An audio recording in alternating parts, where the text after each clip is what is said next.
Les saludamos desde su TV, Canal 15, este canal que se paga con los impuestos que tributan los habitantes de este país, y en este momento vamos a hablar de un tema sobre el cual tanto en metáfora como en realidad los impuestos y la dirección de los impuestos de este país se va a dilucidar.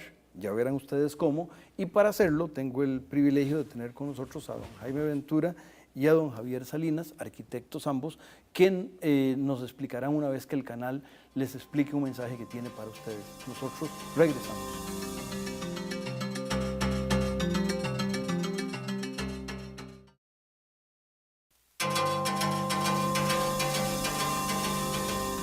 Continuamos, amigas y amigos, conversando con los arquitectos laureados, porque acaban de ganar aunque no estoy seguro que el concurso tenía una medición, un parámetro de medición, sí parece que hubo un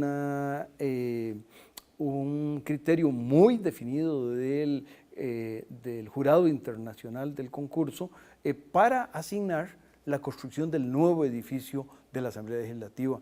Y don Jaime y don Javier configuran el grupo que ganó ese concurso.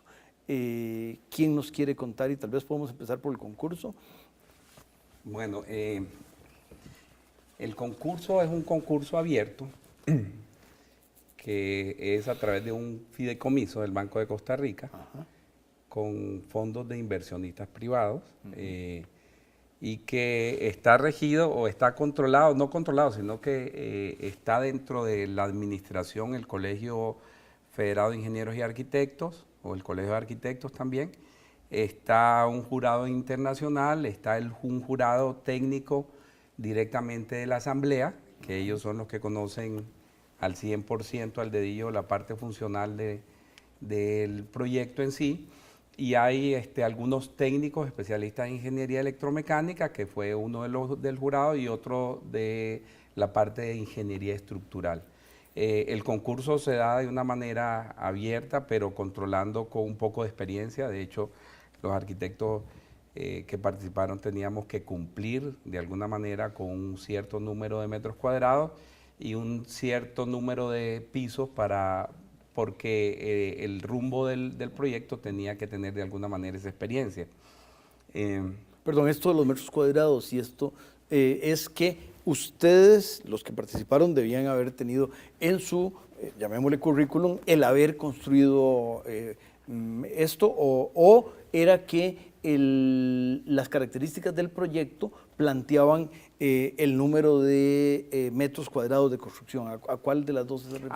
Ambas, porque, bueno, primero por la experiencia y segundo por la necesidad del proyecto. Es un proyecto muy grande, de gran envergadura, son alrededor de 50.000 metros cuadrados.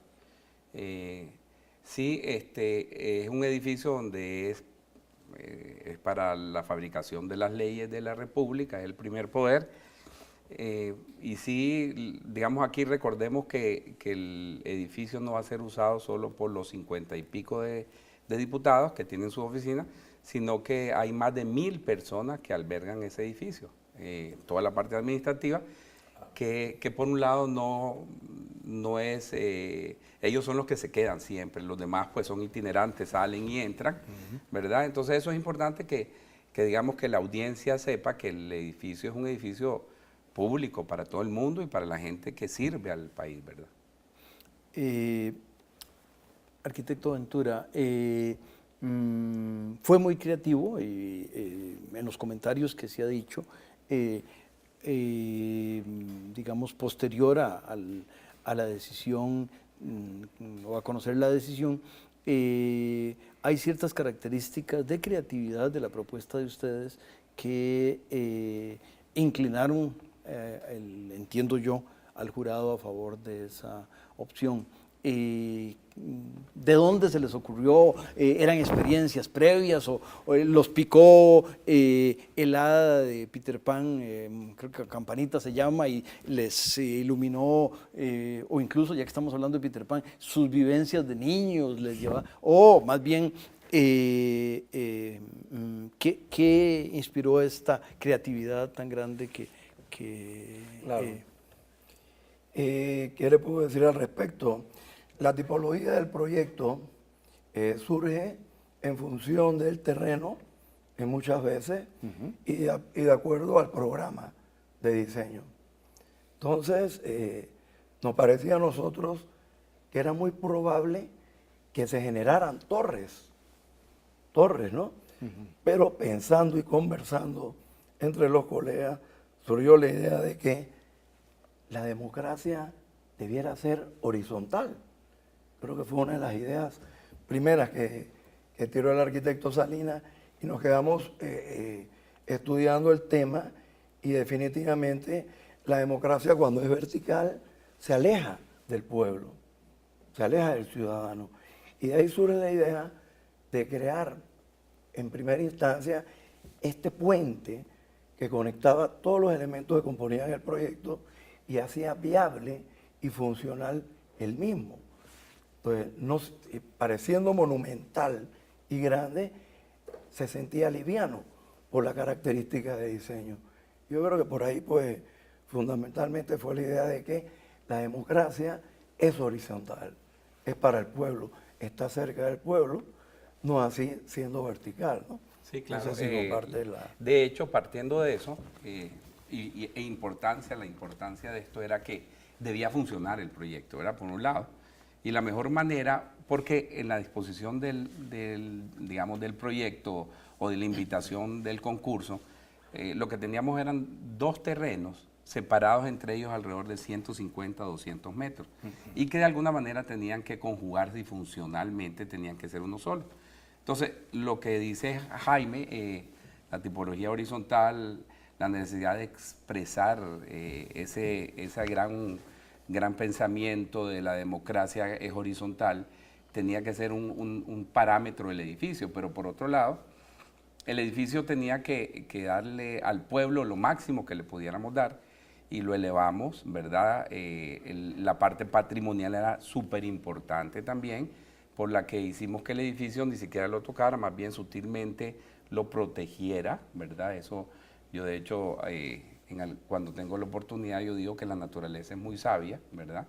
Y que cuando nace un ternerito y de la vaca, lo que hace es irse por debajo de las 4 patas, y al final la vaca lo protege. Es digamos, una analogía un poco de eso. El edificio de arriba lo que hace es enmarcarlo y protegerlo. Pero por otro lado, lo que hicimos es que dimos las máximas áreas de plaza, y además de eso integramos el centro de patrimonio natural, que es el Parque Nacional. Los integramos con todas las plazas existentes, y ¿por qué no? Que todo se diluyera a nivel peatonal. Y también podíamos lograr que la gente pasara por el plenario, por encima del plenario, teniendo en cuenta ese simbolismo de que el pueblo es mucho más importante que los servidores, que son en este caso los diputados, ¿verdad? Donde se hacen las leyes, y que realmente íbamos a tener una fortaleza muy fuerte en el término simbólico.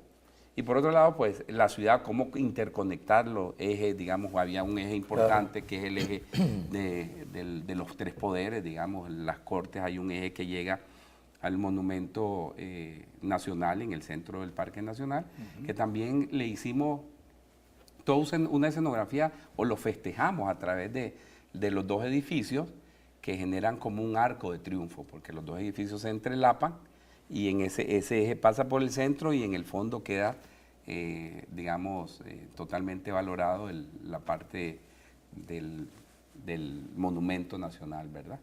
Sí. Entonces el edificio fue pensado desde una idea inicial, pero conjugado con todo: el lugar, el sitio, la climatología, la parte racional del uso de la energía, ¿verdad? El norte la pusimos hacia todas las ventanas, la gente vive el norte, que es donde tenemos menos asoleamiento y que es la mejor luz para trabajar. El sur, donde el sol pega todo el día, lo que hicimos fue protegerlo y hacer una cosa mucho más densa y más permeable, digámoslo así. Captamos las aguas de los techos para poderlas reciclar en sus usos. Pusimos en la parte de arriba todo. Tal vez este tema del agua, déjeme interrumpirlo ahí, sí, claro, porque yo intuyo que buena parte de las amigas y amigos que nos acompañan, el tema del agua y brindo por el agua, ¿cómo se llama? Les debe parecer muy importante y yo creo que ese es entre los muchos aspectos de la propuesta de ustedes. Cuéntanos, detalle un poquito, por favor. Pensamos un poco bueno, el agua de lluvia no es suficiente para abastecer el verano, ¿verdad? Claro. O sea, captamos, para eso tendríamos que tener unos tanques enormísimos que van a ser carísimos. Y entonces lo que hicimos fue conjugar dos aspectos. Uno, una situación que es inherente al lugar, que es los niveles freáticos, ¿verdad? El nivel freático son las aguas subterráneas que están a nivel, digamos, en algunos lugares están más profundas. En este caso, el nivel freático aquí está muy, digamos, muy tirado a la superficie, muy, digamos, a flor de superficie. Y lo que estamos haciendo es agarrando las aguas de nivel freático junto con las aguas llovidas, las captamos y las reusamos en todo el año. ¿Para qué las usamos? También hay un tema de economía, por ejemplo, no todo lo verde barato es caro, digo, para poder agarrar esa agua y hacerla potable hay que hacer un tratamiento, el tratamiento de repente se vuelve inviable económicamente. Correcto. Entonces lo que hacemos es usar el agua, ¿verdad? El agua lo que hacemos es usarla para inodoros, que también se trata un poco para que no manchen en los inodoros, y para riegos, ¿verdad? Entonces, sí hacemos los recursos y los reutilizamos como debe ser. Y si en los riegos vuelve a caer el nivel freático, esa agua se vuelve a reusar. Entonces estamos tratando de lograr un ciclo natural, ¿verdad? Pero con la mano del hombre para ser usado Las aguas servidas también van a ser tratadas. Además de eso que tenemos. A través de las aguas servidas, ¿no? Mediante las plantas de tratamiento. ¿Qué estaría dentro del edificio? Sí se van a disponer adecuadamente y esa es un agua que cuando sale ya sale filtrada y puede ir al sistema pluvial. Pero la vamos a reciclar para utilizarla para el riego de jardines y ese tipo de cosas. Se les llaman aguas grises. Ya. Aguas grises. Comentando lo que decía Javier, yo opino que el proyecto, una de sus bondades o lo que más aporta al ciudadano es cómo le permite al ciudadano común poder participar del proyecto mediante las plazas que se han creado. Yo creo que eso va a ser algo que la ciudadanía de Costa Rica lo va a ver con muy buenos ojos. Se va a sentir parte del proyecto, se va a sentir parte de las personas que legisla para el pueblo. Yo creo que eso es uno de los logros más grandes. A nivel de las plazas estaríamos hablando, y déjeme hacer mentalmente el recuento, estaría el Parque Nacional, estaría la Plaza de la Democracia en el Tribunal Supremo de Elecciones, y me imagino que la Plaza de la Democracia frente al Museo Nacional, y la pequeña placita del tribunal se llama otro nombre, pero estamos hablando de esas tres plazas, ¿verdad? Sí, la idea es intercomunicarlas, pero además de eso, como le decía yo, le comentaba un poquito, es también la avenida peatonal que pasa por enfrente del museo y que llega, se interrumpe por la avenida Segunda, ¿verdad? Que de alguna manera eso en el tiempo se tiene que resolver, pasar por debajo, para que esa conexión llegue hasta, digamos, a la Corte, a los tres poderes, a través de ese bulevar, y que es lo que decía, conectándolo y rematándolo en el centro del Parque Nacional. Y por otro lado vamos a hacer, digamos, en el costado este, que es donde va a estar el edificio del plenario. Ahí vamos a hacer toda una plaza, está diseñada una plaza, para eventos culturales incluso, para que la gente no solo llegan ahí a reunirse para aspectos políticos, sino aspectos culturales o para ir a pasar, integrarse con toda esa naturaleza, porque estamos trayendo el parque hacia las plazas y de alguna manera estamos invitando que las plazas lleguen a tener un contacto con el parque. O sea, todos sabemos que el Parque Nacional funciona muy bien, la gente llega, va almuerza, llega y se pone a platicar, hay mucha interacción de la gente, funciona como plaza parque, pero queremos traer todo esa, digamos, esa ventaja que tiene el parque, traerlo e integrarlo con estas plazas que estamos haciendo. ¿verdad? Vamos a integrarnos ahora con un mensaje que el canal tiene para las amigas y amigos y nosotros regresamos.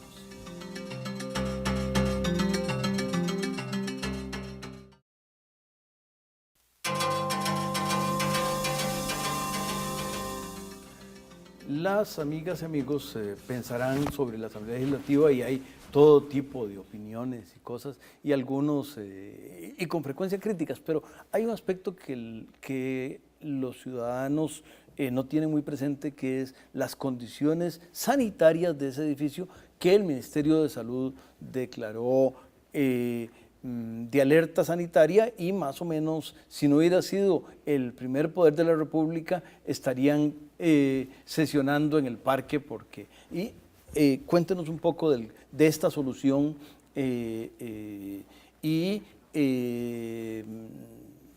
aprovecho para decir que esta es una solución además creativa desde el punto de vista de que el Banco de Costa Rica, que es un banco público, pero para estos efectos es nada más un banco, va a vender participación en un fideicomiso, ahí viene la parte privada, y usted, amiga, o usted, amigo, o gente dentro del país o fuera, va a poder comprar participación de eso, que a su vez le va a, llamémosle, vender el servicio de este nuevo edificio a la Asamblea. Entonces, si quiere, cuéntenos un poco de la parte de la salud financiera y de la salud de los diputados y servidores de ese poder que trabajan ahí. Ok, existen varias cosas, digamos, varios puntos interesantes de lo que se está viviendo en la Asamblea. Ya. La Asamblea sabemos que fue declarada insalubre, o sea, hay pestes de insectos y de cucarachas y de ratones, pero el primer poder de la República hoy por hoy no tiene qué hacer, o sea, tiene que estar ahí adentro controlando todo eso, ¿verdad? Todos esos elementos que de alguna manera no deberían de estar ahí, ¿verdad? Y por otro lado, que la Asamblea para funcionar tiene muchos edificios en alquiler que no están centralizados, o sea, tienen edificios que llegan hasta 1 kilómetro, un poco más de eso, y que hacen que todos los trabajadores de la Asamblea agarren un bus y se interactúen con todos los demás edificios, en donde eso realmente hace que el tiempo se vaya y que la inoperancia de la misma Asamblea se dé por cuestiones físicas, ¿verdad? Sí, ineficiente. Ineficiente totalmente. Entonces, ¿qué es lo que pasa? Que ellos, y no es el primer concurso, esto ha venido durante 20 años, más de 20 años, nos comentaban, y que no se ha podido dar por la manera de hacerlo, se ha dado de una manera política, y eso ha impedido de que las cosas sucedan. Hoy, como decía usted, digamos el fideicomiso, logran estos fideicomisos, si no mal entiendo, han estado trabajando por más de 2 años para lograr este concurso y todo el proceso. Y lo que hace es captar, como digo, inversiones privadas para devolverles la rentabilidad, y aún así, con el contrato que se tiene con la Asamblea y pagando todo eso, van a obtener beneficios todavía de ahorro económico. O sea, la Asamblea va a gastar de alguna manera menos dinero que en su operación hoy por hoy, ¿verdad? Ahorros eficientes, energéticos, ¿no? Claro. Solo con la centralización en este edificio va a haber un ahorro energético importante, ¿no? Que, sí, claro. Como dice el arquitecto Salinas, de esta disgregación de actividades y funciones que tiene actualmente la Asamblea. Cuando nos tocó al equipo de trabajo donde participó activamente mi hijo, otros tantos arquitectos del arquitecto Salinas, de su despacho, y fueron a hacer inspecciones a las instalaciones, pues quedaron sorprendidos, ¿no? En algunos casos ¿Sorpresas en qué sentido, sorpresas arquitecto? De la falta de operatividad y funcionabilidad de las instalaciones existentes, que hace mucho más costoso cualquier proceso interno. A nivel de función de los diferentes departamentos en los que se encuentran inmersos, ¿no? Pero pues yo creo más tan importante como eso la parte energética, claro. Que volvemos a eso, ¿no? Que hará mucho más eficiente estar en un conjunto único, ¿no? Dentro del patrimonio arquitectónico y cultural, ¿cuáles de los edificios actuales se conservan y quedan protegidos por esta, su metáfora, de la madre vaca que protege al ternerito? Bueno, eso fue una disposición misma de la Asamblea y del patrimonio, digamos, donde ellos dijeron qué hacer, qué es lo que se debía de quedar, qué es lo que no se debía de quedar. Y finalmente se está quedando el edificio de la Asamblea, el Castillo Azul, el actual, sí, el Castillo Azul, por supuesto. Está una parte del Sion, que es como una sede que alberga la capilla en el centro, que da al costado norte, y una casa, la Casa Rosada. Lo que están, digamos, sugiriendo o lo van a demoler es un pedacito que da hacia la avenida central, que ellos lo determinaron, digamos, como parte patrimonial. Sí, el concurso, por ejemplo, estaba muy claro de que era una zona patrimonial y como tal se tenía que trabajar y realmente yo le hablaba un poquito de la calificación del jurado, en donde que eran expertos incluso en patrimonio. El arquitecto Germán Samper es un arquitecto de 80 y pico de años, pero un señor arquitecto mundial, en donde trabajó incluso en el taller de Le Corbusier. Le Corbusier es el arquitecto, digo, para los televidentes, es uno de los padres de la arquitectura contemporánea, ¿verdad? En donde planteaba desde hace mucho tiempo que las ciudades deberían de estar, o los edificios deberían de estar levantados para que la gente usara todas las plazas por debajo de los edificios. Entonces, pero pasando un poquito al tema del jurado y al tema de patrimonio, fue un punto muy importante para la elaboración, no solo para nosotros, sino para todos los arquitectos que participamos en el proyecto, y que era evidente y además era absolutamente imperante el respeto al patrimonio histórico, que de hecho, como comentario, les digo, el edificio va a ser patrimonio del patrimonio en un futuro. Un detalle adicional que es muy novedoso de la propuesta de ustedes, que es esto, ya se habló de la gente caminando arriba y los diputados sesionando abajo, esta idea de el plenario subterráneo, tal vez quieran profundizar un poco tanto en la concepción de esto como en las otras características. Normalmente no se construyen sótanos. Yo voy a mencionar algo, pero Javier va a ampliarlo, ¿no? El hecho de tener el plenario abajo y la ciudadanía arriba, yo creo que va a crear, y lo ha conversado Javier con nosotros, va a crear una sensación del ciudadano común de que está por encima en cierta medida del ciudadano que está creando leyes. Entonces todavía hay una conectividad social importante ahí, ¿no? La sociedad se va a sentir más cerca de aquella persona que está legislando para beneficio del pueblo. Entonces, no sé si... Exacto, es como, sí, es mucho más horizontal, como hablaba Jaime. ¿De dónde salió la idea? La idea salió, bueno, y la discutimos 1000 veces, o sea, pasamos el plenario, estaba arriba, de repente en medio, la arquitectura o, digamos, la disposición de un proyecto es una cosa muy intelectual, o sea, es como jugar ajedrez. Si quitamos esto, ¿qué pasa? Si ponemos esto, no obtenemos lo otro, pero a lo mejor es más imperante. Y esa ecuación se fue dando en todo el desarrollo, ¿verdad?, del mismo proyecto, hasta que finalmente tuvimos dudas de no conceptualmente, sino que si realmente el usuario lo iba a sentir como sótano o como plenario, y al final resolvimos un plenario, no es un sótano. Ustedes van a ver las imágenes y no es ningún sótano. La luz que llega al plenario, digamos, es totalmente, digamos, viene vertical, es cenital.